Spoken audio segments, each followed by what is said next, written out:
Matthew's message, April 23, 2017. North Korea, missile test, protests, vibrations, anger, karma completion, schoolhouse Earth, helpers from other civilizations. With loving greetings from all souls at this station, this is Matthew. You are hearing sobering rhetoric in connection with North Korea, and we assure you there will be no all-out war with that country or any other. You also can ignore the media hype about Russia's new Cold War with Europe and the United States. Russia is one of the backbone countries whose goal is peace, economic stability, and environmental preservation. And North Korea's nuclear missile tests pose no threat. Ever-diligent crews in your skies would cause warheads to malfunction just as they have on more than a dozen occasions in the past few years.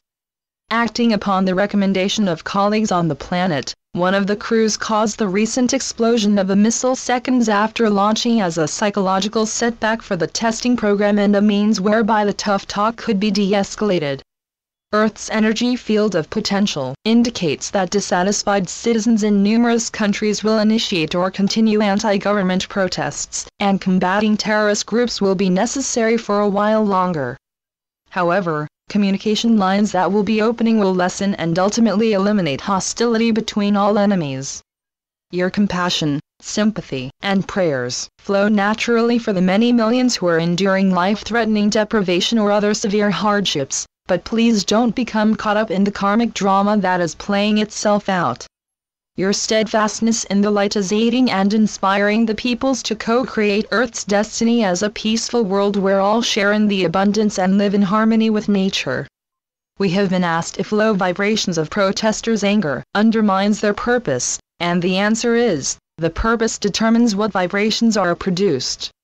Would apartheid have ended if native South Africans had not directed their anger into protests to be granted the same civil and legal liberties as the immigrants who governed them?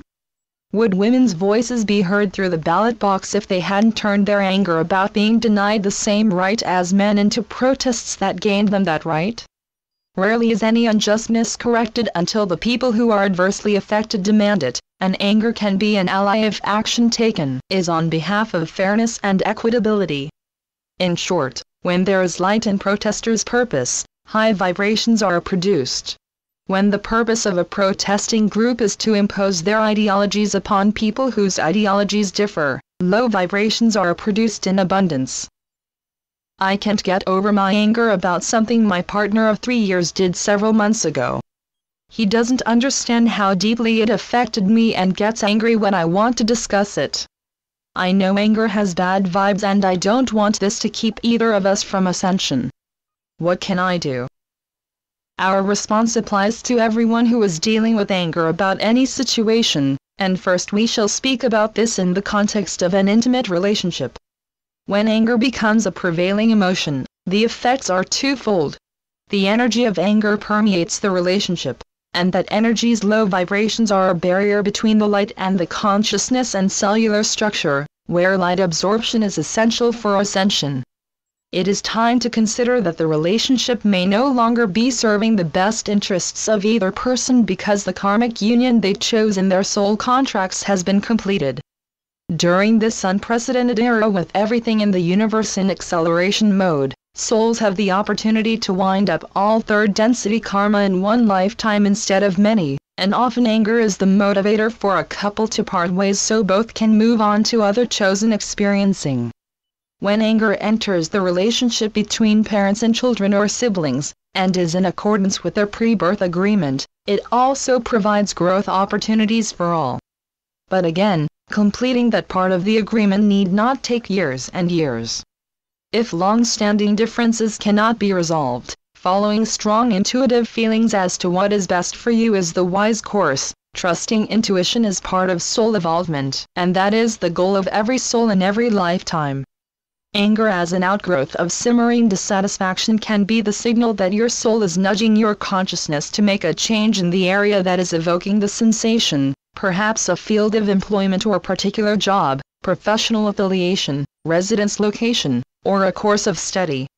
We are not speaking about acting in a moment of anger or impulsively upon a whim, but rather thoughtfully taking steps in the direction that has been strongly beckoning you. Let us tell you why anger is so prevalent in your world. Earth is a schoolhouse where students can learn the unparalleled power and joy of love, as well as the consequences of fear and anger. Anger is a byproduct of fear, and often the two go hand in hand. Via the law of attraction, emotional situations are self-perpetuating, and because anger and/or fear can lead to violent actions or reactions, mastering those emotions is paramount in soul's evolutionary journey. This is not an easy A-class, and many have to repeat it over and over and over before they can graduate. Given the unique opportunity to complete remaining karmic lessons during one lifetime and attain the balanced experiencing they need to evolve, masses of souls have gone to Earth specifically for another try to ace the anger-fear lesson. You have termed historic eras, Ice Age, Iron Age, Bronze Age, and so forth. Perhaps this period of planetary turbulence could be called Anger Age. As Earth ascends into planes of increasingly high vibratory levels, people who formerly invested energy in anger will instead direct their energy into positive avenues that will manifest Earth's golden age. I was told that the world is a school for all of us to learn and understand about evil and what evil can do, and what we can do to overcome evil. If Earth is changing to be a place of love and light, where will we go learn about evil and the effects of evil, as we need to know about the balance between good and evil?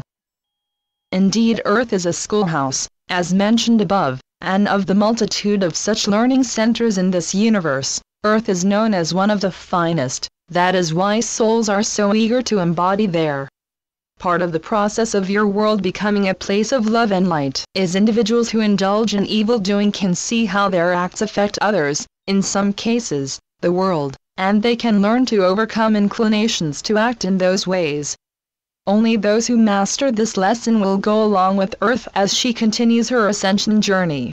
Those who don't will enter the spirit world of a deep third-density civilization and incarnate in that world for another chance to learn that essential lesson. We add that God doesn't think of any of his children as evildoers, but rather the deserving ones of my flock. This is a good place to address this reader's comments. It doesn't make any sense that we forget what's in our soul contracts.